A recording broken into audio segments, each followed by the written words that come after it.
નમસ્કાર દર્શક મિત્રો, ટીવી18 ન્યૂઝમાં આપનું સ્વાગત છે। ટીવી18 ન્યૂઝ ગુજરાતની પળે પળની ખબર ધરાવતી ગુજરાતી ન્યૂઝ ચેનલ છે। હવે જોઈએ મુખ્ય સમાચાર। નર્મદા પોલીસ દ્વારા અત્યાર સુધીમાં 700 ડોક્યુમેન્ટની તપાસ કરવામાં આવી છે, જેમાંથી આજે રાજપીપળા પોલીસ સ્ટેશન ખાતે 100 લોકોની પૂછપરછ કરવામાં આવી છે।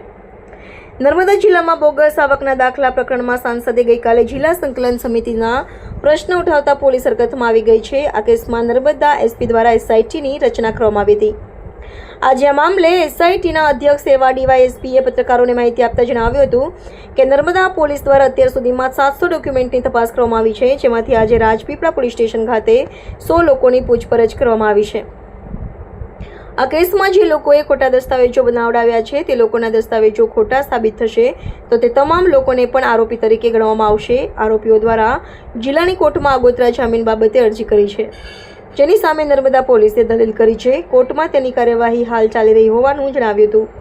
આ ખોટા દસ્તાવેજોના કેસમાં કોઈ પણ સરકારી ઓફિસર કે પ્રાઇવેટ એજન્સી ઇન્વોલ્વ હશે તો તેમના પણ નામ આરોપી તરીકે લેવામાં આવશે। સાથે આ બોગસ આવકના દાખલા આરટીઆઈ યોજના ઉપરાંત વૃદ્ધ પેન્શન, વિધવા પેન્શન જેવી સરકારી યોજનાઓમાં ઉપયોગ થયા છે કે નહીં તે અંગે પણ ટીમો તપાસ કરી રહી છે।